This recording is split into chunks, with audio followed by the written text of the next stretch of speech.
I'm Amy Zidulka. I'm from the Royal Road School of Business, and these are some references you might find helpful if you're interested in design thinking or in other approaches to creative problem solving. For those who might want to adopt design thinking, Jeanne Liedtka and Tim Ogilvie's book, Designing for Growth, is a great reference because Liedtka is a business professor, Ogilvie is a designer, and they came together to write this book. And what they put forward is a step-by-step model around how to do design thinking. They include really concrete tools you can use, and they include case study examples from different organizations that have used design thinking. Managing It as Designing was one of the first books that came out that brought together business and design. And its first article is Design Matters for Management by Boland and Collopy. And so what they tell of is how when they were designing their business school, they worked with Frank Gehry. So you literally had this moment of an architect and business professors coming together. And one moment which stood out for them was they were trying to solve this architectural problem, and they saw it as unsolvable. And they were all working doggedly on how to solve it. And then they came to the solution. So this was a spatial problem. And what struck these business professors was how at that moment, Frank Gehry took the drawings, crumpled them up, and threw them away and said, okay, now we know the problem can be solved. Let's figure out how we want to solve it. So for them, this epitomized this design thinking approach, which was not to just satisfy, not to just find a solution that worked, but to sort of you prototype to actually find this ideal solution against criteria of quality that may be beyond surpassing your original expectations. So Roger Martin, who wrote The Design of Business, is one of the biggest proponents of design thinking. He was dean of the Rotman School. And so what he talks about in The Design of Business is how ideas, or we go through a knowledge funnel where ideas start off, or questions start off as mysteries, where we don't know the answer. Then they become heuristics and then algorithms.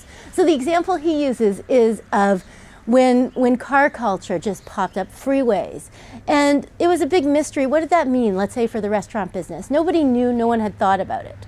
Then people started thinking, well, maybe we need things that people can eat quickly, that they can drive up to. And the first ideas of fast food came along, but at this point, it was a heuristic. There wasn't a formula for it. It was an idea that you had some guidelines for. Well, then it turned into, of course, with McDonald's, an algorithm where there was a formula.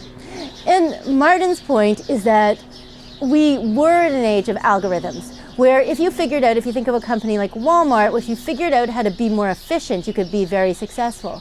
But these days, because there's so much change from new technologies, globalization, climate change, where we really don't know, we're in an age of mysteries. So the tools that served us in the past don't serve us now. And so this is where he brings design thinking in. This book does point to many business examples, so those of you interested in those might be interested in this book.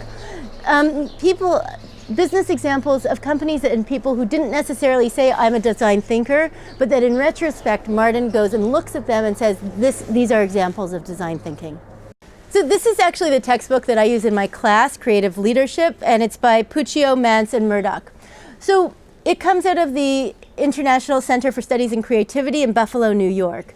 And this is the place, so when Alex Osborne in the 50s started writing about creative problem solving, and Alex Osborne is the man who invented brainstorming as well, he immediately also set up a research center around it. And so in Buffalo, they've been doing research around creative problem solving for many decades now, and this is a book that came out of it. So the creative problem solving model is another model. It's not design thinking, although they do have some similarities.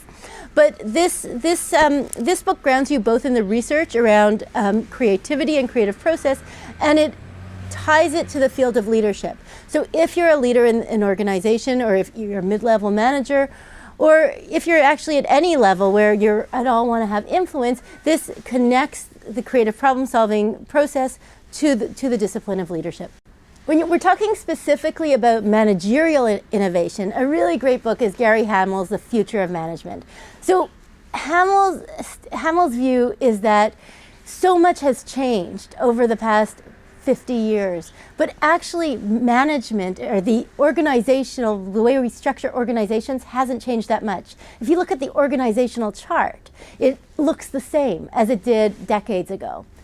So his contention is we need to, if we want real innovation, we need to actually fundamentally change the way organizations are organized. Because as long as you're only reporting up your ideas to one person and that person has veto power, then innovation, it's very hard for innovation to proliferate within the organization. So the future of management provides examples of companies that are playing with alternative management structures and organizational designs. And it's a really helpful reference for those who are thinking at that level.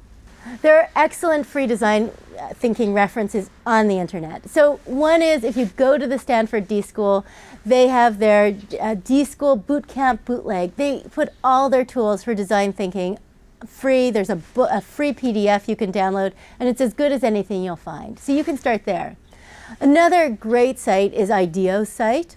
And IDEO has a human-centered design toolkit, which again you can download for free online.